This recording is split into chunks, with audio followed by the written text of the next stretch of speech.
Hey there, welcome to the Jarrett Hill Show. I'm Jarrett Hill, excited to have you joining us. We are getting into a conversation today about food that has been kind of brewing for me for a little while.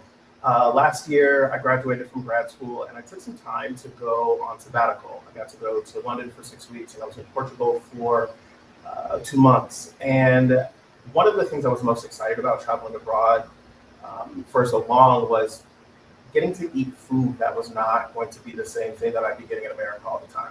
It was something that I've been thinking about a lot because I know that here in America we have a lot of things in our food that is fully illegal in other places, or things that we just don't need to have in our food that is included in our food that is actually quite harmful. Over the last year, we've seen data come out talking about the many different ways that ultra processed food tends to harm every organ in the body. We've seen various reports about farming, about the various different ways that companies uh, are attacking legislation, are having making changes within our food. And now I'm deeply concerned about it. It's something I'm talking about with my friends every day. It's something I'm thinking about all the time as someone who really enjoys cooking. And I wanted to get some solid perspective from folks who know what they're talking about. I wanted to ask people who think about food for a living, who do this day to day. And I wanted to bring that to you here today. And so I'm very, very grateful to be able to do that right now. First off, I want to bring in a good friend of mine, Mona Holmes. Mona, hello, welcome. Hi, how are you, Jarrett? Great, great. Mona, obviously, I met you back when Eater was Eater LA, but is Eater Southern California now, is that correct? Yeah, Southern California, Southwest. Yeah. Yeah, and I remember having conversations with you about food and about restaurants and just being really fascinated by the information that you had about food. So this conversation, I'm eager to kind of get your perspective on food, and I know you have opinions. Do I? So thank you for coming in. I want to bring in Vanessa Risetto. There we go. We got Vanessa joining us as well. Vanessa, you are um, a registered dietitian nutritionist. Did I say that right? Yes, but I don't like the nutritionist part. Just registered dietitian. Boom, got you. And I know that you spend a lot of time thinking about food, thinking about the way that food impacts our bodies, and I'm really grateful to have you here as well. Um, Thanks for having me. First things first, I was just talking about having been on sabbatical and thinking about food a lot as far as what's in our food when we're thinking about the American context and the things that don't need to be in it. I'm curious, how do you all even think about that? What's on your mind when you're thinking about what's in our food right now? And Vanessa, why don't I have you jump in first? Yeah, it's funny you share about going on sabbatical. I actually was in Europe last summer, and I went again, the year before that, and the food is just so fresh, the quality, the what you're experiencing. And the second I came home, I decided to eat a burger. I don't know why I did that, and the reentry was very tough. And so we just know that the way that we process food and the ways that we treat food and the pesticides that we use are very different than what is used abroad, and that adversely affects you on a daily basis. And people don't really know what's in their food here. There's a lot of binders and chemicals and things that people can't read, where there's a little bit more transparency abroad, I believe. And so I think that makes it easier when people are looking for quality things to consume when they're in another country. I would imagine, Mona, you are thinking about dining abroad in comparison to what it's like here. Talk to me how you think about what's in our food when we're just kind of consuming things all the time. Well, I didn't think about it until I started traveling abroad to Europe, to Mexico, to Canada. Um, because when I travel, I just eat my way through whatever country I'm in, and I always seem to lose weight when I'm venturing Mm. through these countries. And not just like a few pounds here and there, but like my second trip to Europe, I lost like 10 pounds in 2 weeks. And I didn't feel like I starved myself. If anything, I gorged myself, especially when I was in France, with very and fatty items, a lot of carbs, butter. I mean, and I just came back and said, okay, why is that? I've been asking why ever since. And I'd say that that's probably the start of my food journey. When I was 24 is when I noticed that, when it first happened. And it's a repeat. Every time I go abroad, I lose weight and I come back and I seem to get a little bit puffy. So I would say that I started paying attention then to how I eat. I'm Vanessa. When you hear that, what comes up? What are you thinking about from our bodily perspective? About the weight loss. I've had that experience too. The last time I came back from France, I got on the scale and I was like, wow, I haven't seen that number since I was in my 20s. I think it is, the food quality is so good, the flavors, the richness, so you don't need to over consume. I think it is just by happenstance. Also, you're in France. What's there not to be happy about when you're in France? And there's so much to see and so much to do and so much walking, and I believe that that is part of the reason why you often hear people say, yeah, I came back and I lost 5, 10, 15 pounds, but I was eating chocolate every single day. Mhm.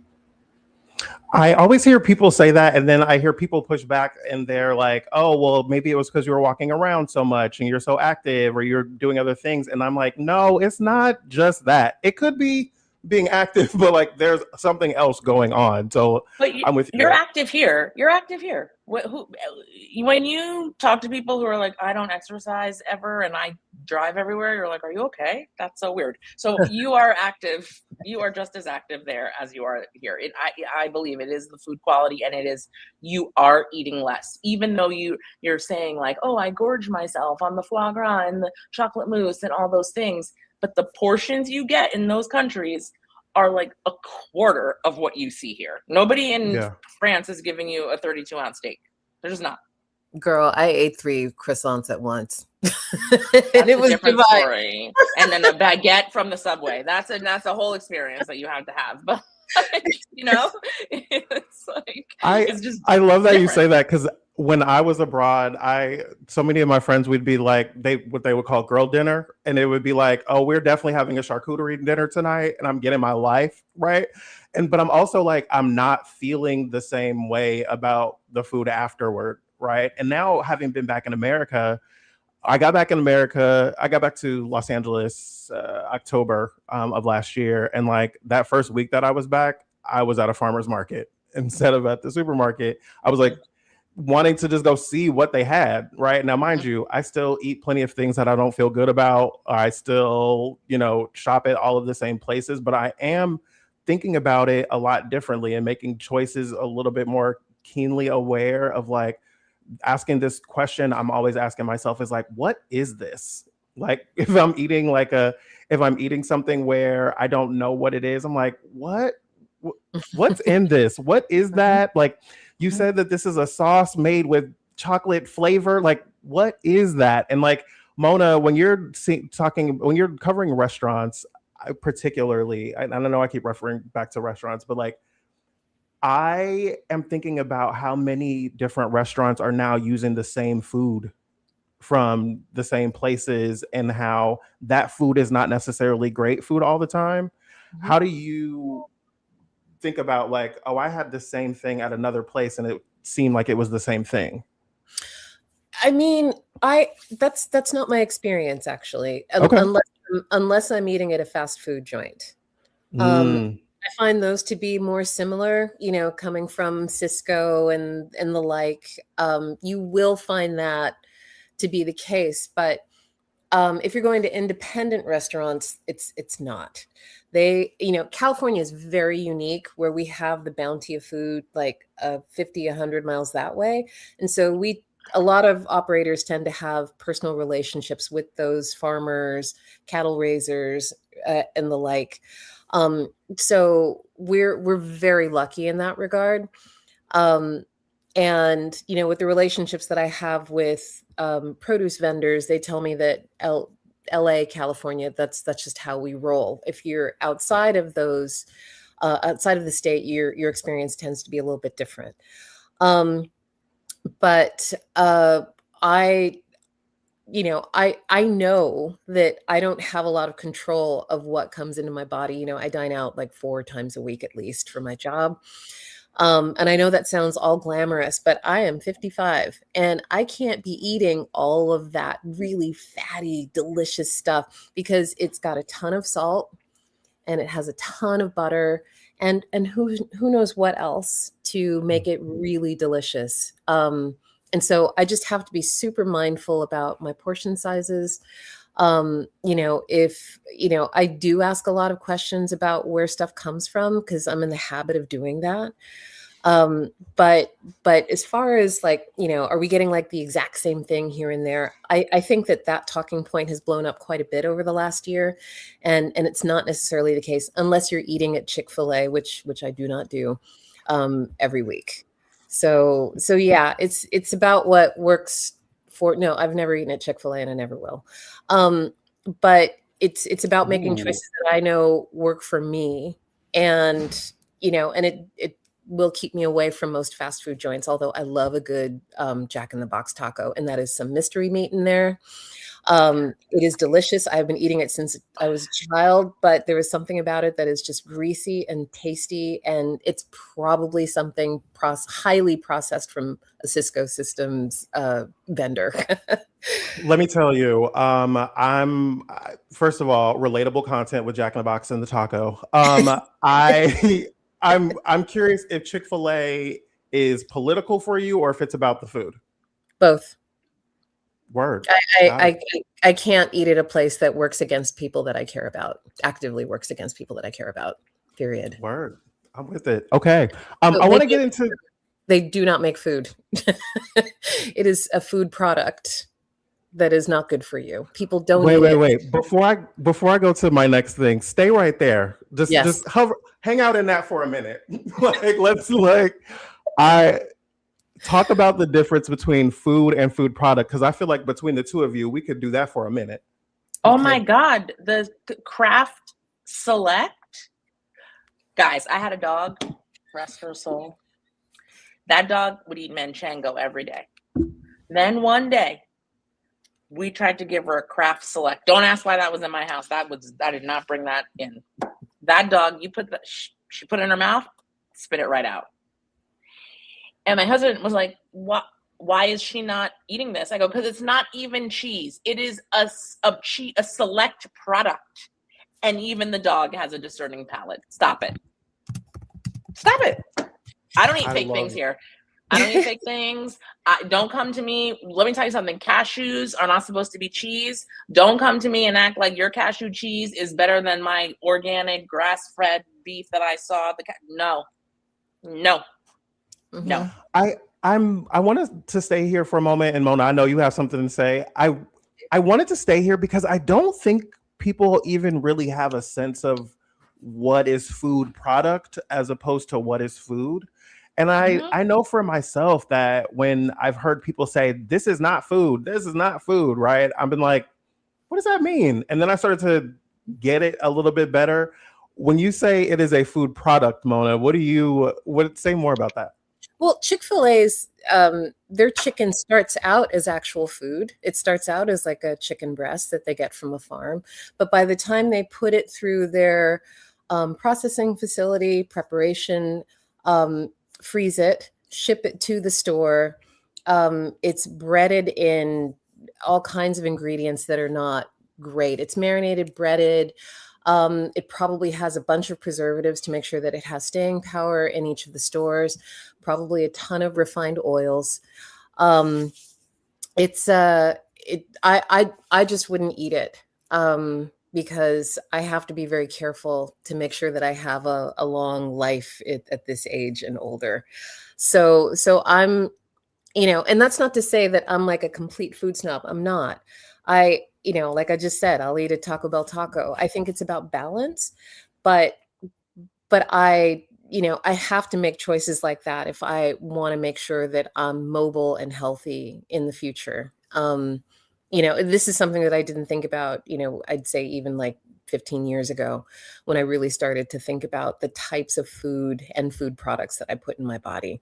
And Chick-fil-A is one example, but I think you'll find that all major fast food chains have that. I mean, McDonald's fries are famously not, good for you and definitely food products. And so I try and And even though and I'll be honest, they are tasty, but I just think about the time that takes off of my future, and I put it in that context to try and stay away, to stay away. When I was abroad, one of the things that was really interesting to me was to try the fast food that I would get here over there. And I was immediately noticing that the portions were smaller, to your point earlier about the size of the steak that we would have here. But the portions were smaller. Like I went to McDonald's and I had like a fillet of fish, and I was like, oh, this is a lot smaller than it normally is. The fries are similar but not the same. And it made me really curious. Actually made me upset. I was talking with a friend of mine back here, and he was like, he wasn't feeling the same way that I felt about it. And I was saying to him, like, they only make these choices here, which tells me that they don't have to do this, right? They don't have to have these 11. I think the McDonald's fries have 13 or 11 ingredients in them or something, other than potatoes, right? And it's like, oh, there's all these other things. But I get frustrated with it because I also keep reading about the different ways that these companies are are engineering our addiction to these things by adding in certain ingredients so that our bodies respond to them. Vanessa, what can you speak to about that?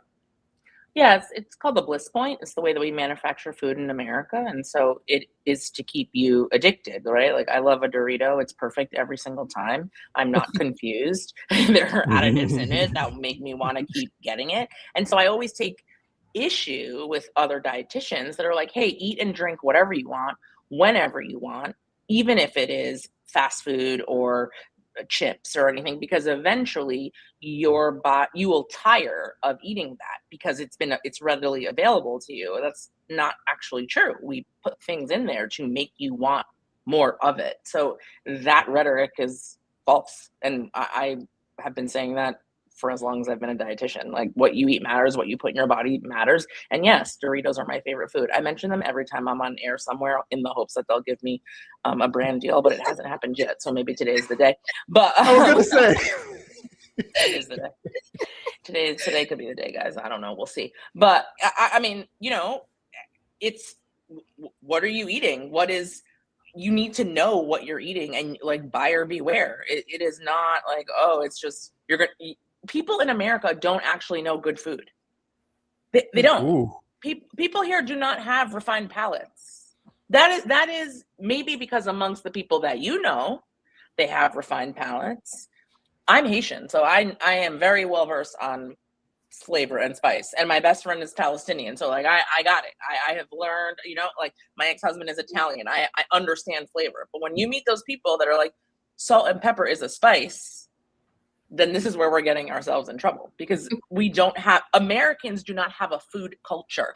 You misappropriated everybody else's culture, and then that's where you got food culture. But you on your own, you have no food culture. You don't. Well, okay, so when you say we don't have a food culture, I'm Mona, what's happening in your mind? What's happening for you? Coming for me. No, it's okay. We do though. I mean, my family's from Barbados on both sides. And, we know a thing or two about seasoning and technique. We know a lot, actually.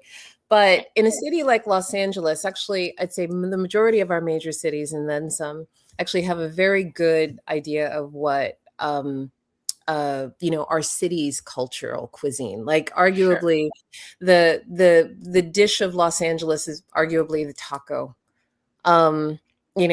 My city has a Spanish name, from Spanish speakers.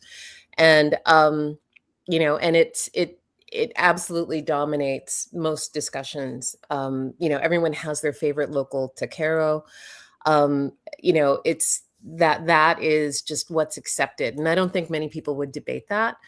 But then there's the merging of cultures in the United States that makes some of the most delicious things you've ever had.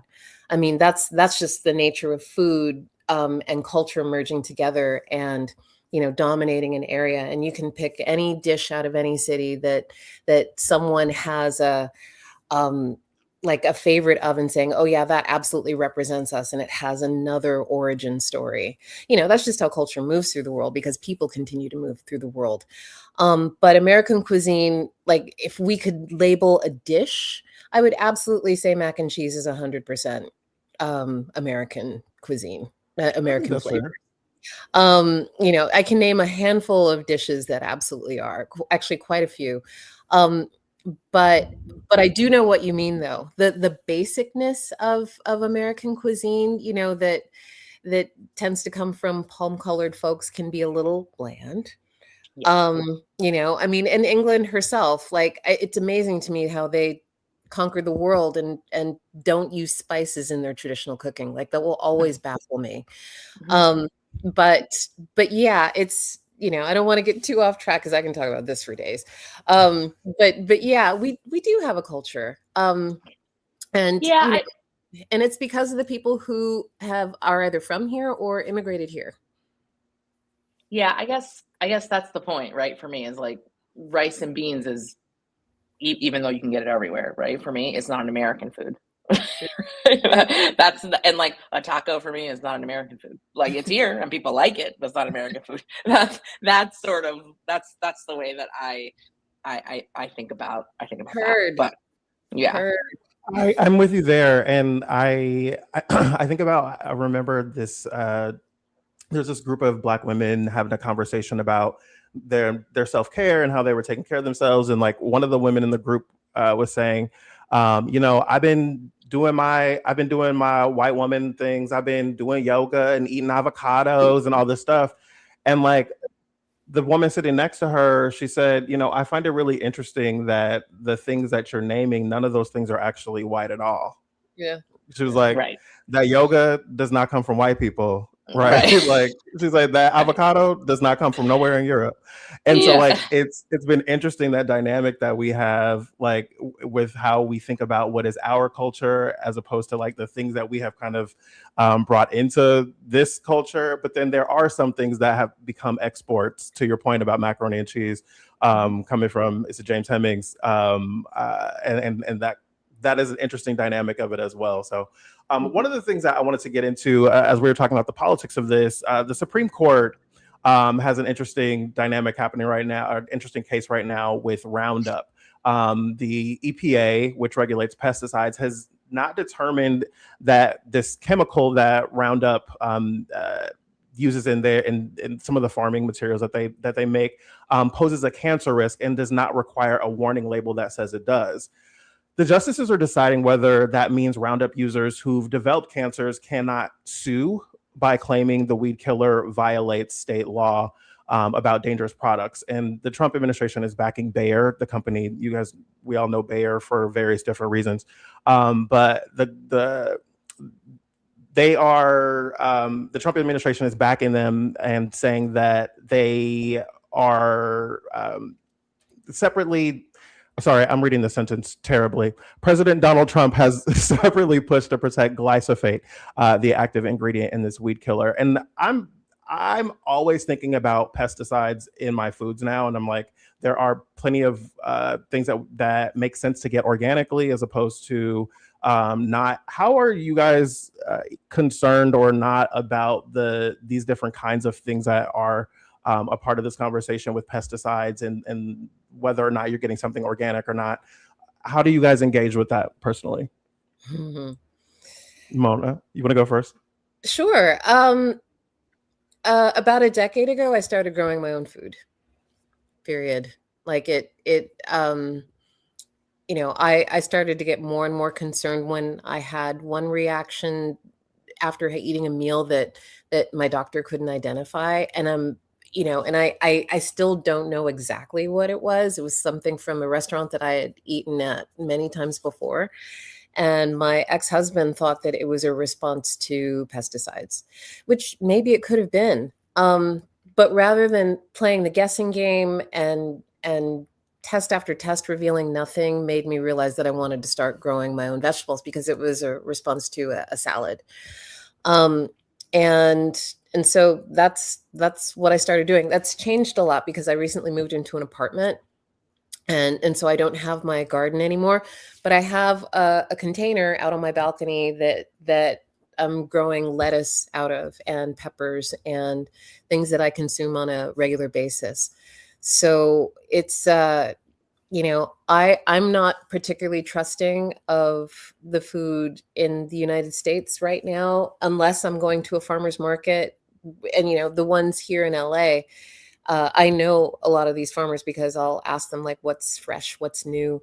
Um, and that can also add up. The cost have shot up quite a bit in the last year and a half. And so, yeah, I have, through trial and error, figured out how to grow batches of my own food so that I don't have to worry about having that kind of reaction, which lingered for, far too long and made me very uncomfortable and ill. So yeah, that's one of the ways. Or I just ask questions about like where my food comes from. I can't always do that, but I try and stay as vigilant as possible. Vanessa? In 2023, I got diagnosed with breast cancer, and I source all my food. I make most of my food at home. My kids, as precious as they are, maybe they had school lunch once in their life, and maybe only recently my son will tolerate a sandwich, but it's a thing. My mom and my cousin has a crazy garden, so we go and we get the produce, and I am pretty hyper focused on what I'm putting in my body, and like I don't drink alcohol and exercise all the time, but also like I said, I like a Dorito, so we don't really know, right? What that was about, but I echo Mona's sentiment, right? It's like, what am I getting? I have no idea. So you try to source your meat from certain farms, and going to the farmers market and getting produce where you can, that where it's grown. But I mean, it's kind of scary. Like, I mean, literally, like I didn't have a bump, I didn't have a lump, I had nothing. And then when I tell you, like, I feel guilty if I don't eat vegetables twice a day, and they're like, "Hey, you have breast cancer." I'm like, "Cool, weird how that happened." But so what do we all do collectively? That's the same. We all eat food, and cancer seems to be on the rise earlier and earlier in people. So it begs the question, like, we need to maybe take a closer look at how we're cultivating food in this country. What are the pesticides that we are using? Like, I'm not saying that is the reason, but it's not the reason. Mm-hmm. Mona, I see something on your face. What are you thinking? I mean, I got thoughts, but there's another element too, and I think it's a function of age. When I've gone out and had this big giant quesadilla from this woman who operates in the middle of Echo Park, she has for years, and it's delicious, and it is not, I know it's not good for me. Mm-hmm. The following days, I eat light, I eat healthy. I make sure that I get the best produce in my body as possible, nuts, seeds, fruits, vegetables, so that I can try to at least minimize the damage that I did by consuming this massive quesadilla, which is basically just carbs and fat, and it's so delicious. And because I don't want to deprive myself either, but I also want to make sure that I feel good, because the day after you've really kind of went for it, I don't like not feeling great the following day, once I've consumed something that I know is probably like, my body is fighting with. So that's another balance that I try to maintain. I don't keep, sweets in the house, because I know that during a moment of boredom or anger or depression, it kicks in, I'll grab it. So no, I know myself. Relatable. I mean, Yeah. Food, it's comfort. Our comfort food is a term. So, there's a lot. And I because I want to be around for a lot longer, I have to take those steps. Otherwise I'll be deeply uncomfortable and unpleasant, because it's hard to be pleasant when you're feeling uncomfortable. So yeah, that was my thought.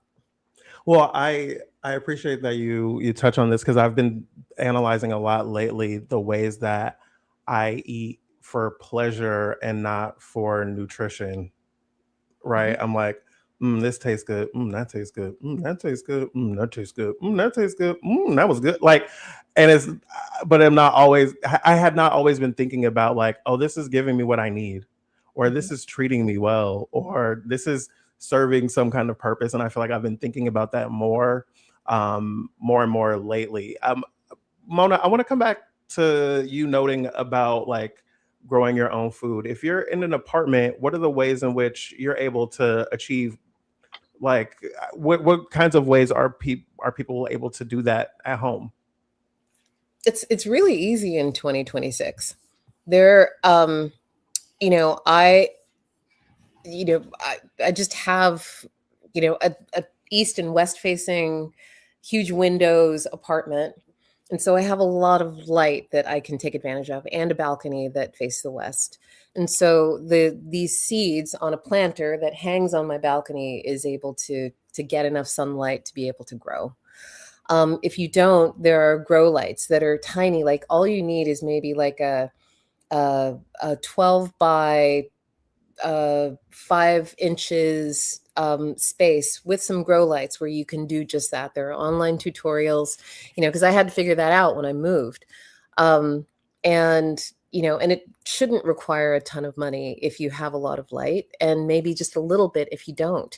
And also, if you've ever traveled to the global south, people do not wait for like a gardening space to open up. I remember like every time I'm in Mexico City and I'll drive to the airport, I see all kinds of gardens on rooftops and balconies, out of repurposed milk cartons and boxes and the like, because they have to grow their own stuff, their own food. So where there's a will, there is absolutely a way. And especially if you want those specialty things that you love without having to pay an arm and a leg for it, and that you can devote care to, I think it's worth it. This makes me think about, I was on social media and I saw someone who had done this video about the ways that our front yards used to be gardens. Before we had this idea that lawns were the luxurious thing that you should have in front of your home. And then we started seeing cities and states and places make it illegal to have food in front of your home, depending on where you live. And now all of our food comes from so far away that it's not necessarily serving us in the ways that it could be. And I think about even like very specific practical examples of like honey, people talking about like local honey being better for you, for the ways that can inform or interact with your body for allergies and things like that. But like various different foods can have those different kinds of effects. And I find myself thinking about that quite a bit now, where I'm like, whoa, I could really go for some things that were a lot more local, and it seems like it would be a lot more useful, but like I don't have space, right? You mentioned grow light and I was like, I do have grow lights. I have plants in my house that are not as lit as they could be. And I'm like, this is actually already something that I could do. So I love that. You just need good soil. That's it. You just need You just need good soil. That's it. And if it's not good, you can put things in it to help build its nutrient base. And there's no excuse in 2026. Like you can go on social media or YouTube and find a tutorial on how to do just that. Actually, stand by. There is a place where you can go here and get it for free. Organic soil. Like a lot of cities have it. Tons. Just saying. Like what kind of, when you say a lot of cities have it, when you say it, what is it? It's a city-run program where they give away soil for you to use at home. Okay, I need that. You do. I did not know that was a thing. Okay, I will look for that. I want to talk a little bit more about the politics. Vanessa, before we got on the air, we started talking about MAHA, and there's this interesting dynamic. MAHA is Make America Healthy Again. Correct? I'm like, yep. As I said that, I'm like, I'm pretty sure. I've been hearing MAHA so much, but I haven't seen the branding. But I do find there's an interesting dynamic within the Trump administration, even as when RFK was announced as the person who would be in that role should the president win. I remember thinking like, this is going to make it interesting because people are going to feel like he actually might be right on some things when he's so wrong on so many others. And you were saying that you've been engaged with the MAHA Hive. What do they call themselves? I'm just ready for Beyonce to come back. Oh, we work with lobbyists, and so trying to help to be part of the conversation to affect change because I run a startup, and 93% of our patients exercise their insurance benefits, and 80% of our patients come from physicians, and so we believe that 300 billion Americans deserve good access to good healthcare, and when a PCP can only spend 7 to 12 minutes with you, the dietitian can spend 60 minutes with you. And we are the front line of healthcare. I do more than just a low sodium diet education. I took organic chemistry, biochemistry. I spent 1,300 hours in a hospital.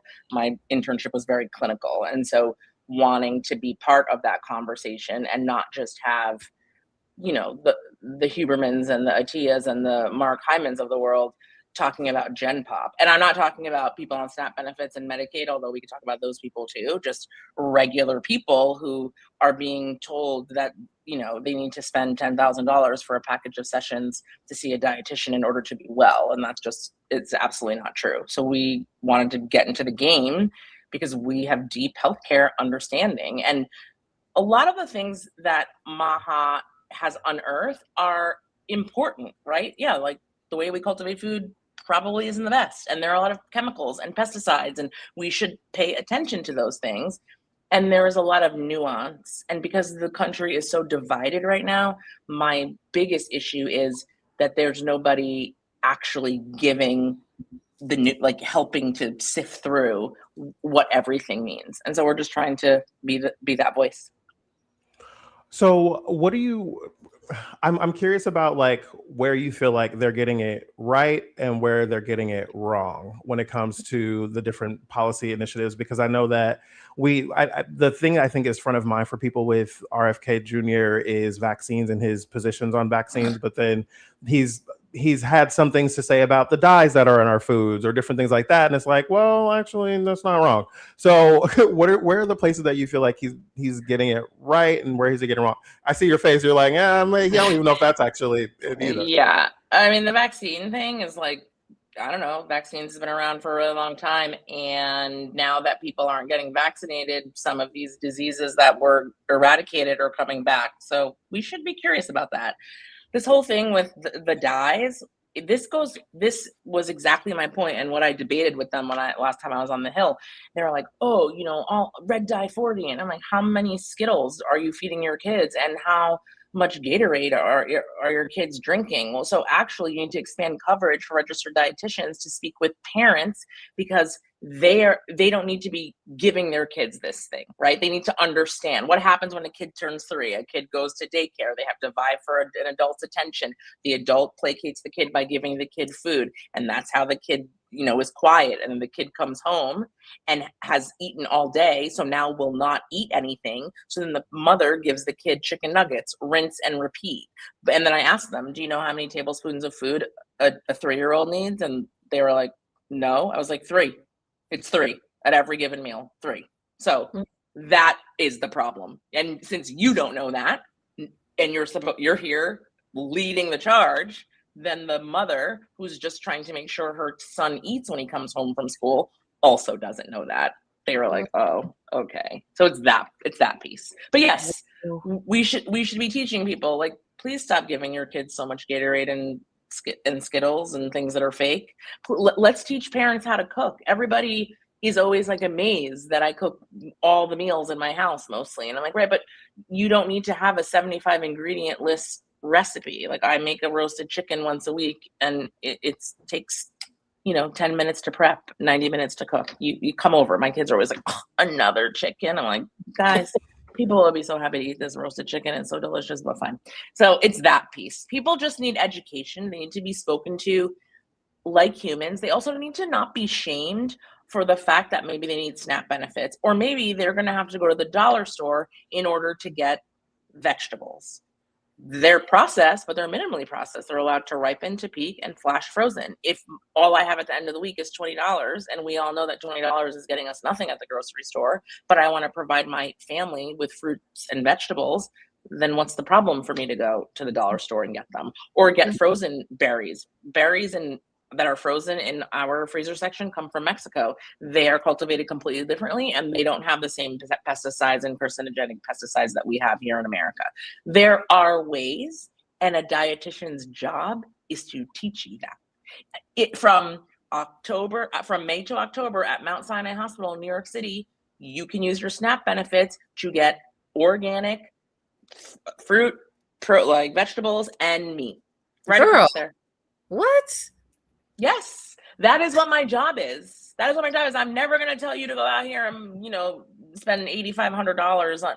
I always talk about this one influencer who somehow talks about nutrition and blood sugar. And I'm like, where's the world? And she's like, I just made my kids almond flour, chia seed, mango cookies for snacks before they come home from school. I'm like, your kids hate you. They don't want that.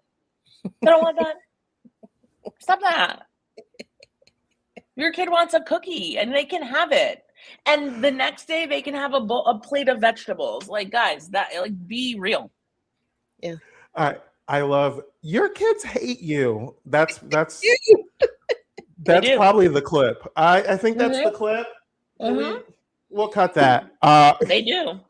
Well, Yes, I appreciate this. As a person who loves a pastry, a cake, a pie, a cookie, or whatever, I'm constantly having this conversation with my friends, with the friend that I live with, like all these different folks where I'm like, I feel like I could maybe make this adjustment, or I could, one of the big adjustments that I've been making has been like, instead of having coffee in the morning, I've been having mushroom coffee in the morning. And I switched from using like a non-dairy creamer with all the flavoring in it to using like an oat milk and some simple syrup that I made. And I'm like, oh, at least I know what's in this. And I'm like, well, maybe the oat milk, I could probably go to a coconut milk, which is one ingredient or two.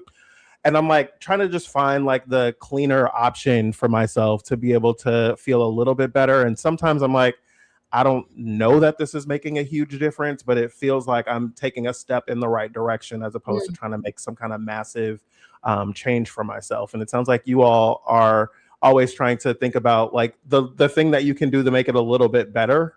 Would that be a better way to say that? Yeah, I think the thing that Mona said earlier, this is like my philosophy. You can ask your producers that know me, is you have, let's say, 35 chances a week, because let's say you ate 5 meals a day and you want to align to your goals like 31 to 32 times a week. So if you do that, you will have success. That takes the pressure off. And then you can have your cookie or your pastry or your 2 croissants, because the next meal is a new opportunity to do better. And if you can give yourself that grace, then things will probably be executed in a better way. Totally agree. And for me, I was very lucky 2 years ago to have an outstanding nutritionist that I worked with. And she requested that I just think about the following things. And she said, I feel like the majority of people, especially in the United States, because we're all so stressed out, is that we don't check in to see if we're actually full. And I was like, it stopped me where I'm like, and she said, are you full right now? And I'm like, I don't know.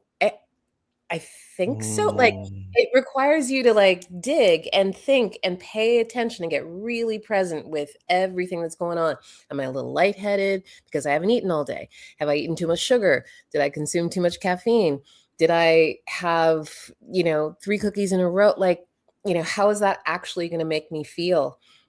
Wound up making a huge difference for me in checking in to see how I am. I went to Korean barbecue a couple of weeks ago, which, as you know, is, or for those who don't know, is one of the best things on earth. They give you slabs of meat and barely any vegetables, and you throw it on a grill and you eat until your heart's content. They bring you trays of it. And I watched my friends grub and I just wasn't that hungry. And they're like, are you okay? I said, yeah, I'm just not that hungry, because I was able to finally check in with my body and see where I was in that present moment. I feel like that was one of the most useful tools that I've gained with at least getting a grasp around my health, because I used to just keep going and going and going, sitting on the couch, a bag of chips or something would just be gone because I just wasn't paying attention. Am I full? Am I actually hungry? Am I dehydrated? Because when we're actually thirsty, it disguises itself as hunger, and you don't need to eat, you just need to hydrate. So and it's like, it's been such a journey, and but we have to if we want to stick around or at least like be healthy when we get older. We can either do it now or suffer later. So it's worth it to pay attention, for me at least. Well, I appreciate that you bring this up. I've kept you all longer than I anticipated, so my apologies. As we wind this down, I do appreciate that you're talking about this embodied experience and like being able to like really listen to your body and hear your body. Because I don't ask myself this question enough, but it's something that I try to do sometimes. Is it like, am I hungry or do I want to eat? Right? Like there's a difference between those two, and I'm like, I think I really just want to eat, and it's hard to know the difference sometimes. But you talking about like check in with yourself to see if you're full, it's like, yes, that actually is a great way to kind of think about it in the middle of a meal. Or I know for myself now, I try to take a little bit more before I have a second, take a little bit more time before I have a second helping of something. If I'm going to go back and get more, I'm like, let me take a few minutes and let it move in a certain kind of way. I would love, Vanessa, if you could give us, I know that there is some nutrients that can make you crave certain things, as we're talking about like our cravings. Like there are different things that your body can be telling you, like, oh, if you're craving this, it might be an indicator that something might be wrong. Are there some things that we can look out for as we're talking about listening to our bodies? I think it's more back to just exactly what the both of you are saying, right? It's like, what is the check-in, right? When everyone's like, oh, intuitive eating, like, well, we've overridden our ability to understand when we're actually full or not. Understanding when you're eating, I call it like junky carbs, so like cakes and cookies, what's going to happen? Your blood sugars are going to spike up and it's going to crash down, and then you're going to crave more of that. So you want to be mindful of that sort of thing, but also like, if you are craving sweet things and you know that, like, you check in and you say like, oh, well, I ate carbs today and I had a fruit and I ate enough protein, then maybe you want to have a sweet potato at dinner or some delicata squash, because that might help to help with that craving, right? So it's a lot of also like gathering data, testing it, see what works for you. It's not a one size fits all. It does need to be personal. But if you know that you've eaten appropriate amounts throughout, and then sometimes you just crave it because you crave it, and that's okay too. I love that. And that feels like another shout out to the folks at Doritos from you, if I'm not mistaken. Guys, call me. I will double your sales. I promise. I really do. I want to let y'all go. I want people to know where they can connect with the work that you all are doing. Mona, tell people where they can read your writing and find your work. So I'm on la.eater.com, or you can type in my name, Mona Holmes, and a couple of thousand articles will pop up on your search engine. But I am also on Instagram as Mona Eats, but I am extremely active on Threads because, I need to have conversations with people during the day. And so I'm always over there, and I answer questions. As long as people are respectful, I'll answer them. And that's where you can find me. All right. Thank you so much, Mona. I appreciate you being here. Vanessa, can you tell people where they can find out more about all of the work that you're doing? Yeah, you can go to Kalina Health on Instagram. You can go to Vanessa Risetto RD on Instagram. I'm always talking a lot of smack, but sometimes it's useful. So, and you can see what I'm up to cooking. So you check me out there. Thank you for saying yes to being here today, to both of you. I really appreciate it. I feel like I got some great things that I can use to be able to be thinking about some things differently. And I also feel like I'm not doing so terribly. So that's great. I'm grateful for that as well. I appreciate you guys tuning in. If you are online, you can check us out on YouTube. You can get us on Substack, on the Instagram machine, all of that different stuff. At Jarrett Hill, you can find me. You can go to jarretthill.com to get this show. I want to thank Danielle DeCourcy, Jessica Bell for helping us to produce today's conversation. And we will see you next week. This is where I need to push a button and get out of here so that we can be off the TV. Okay, I got it.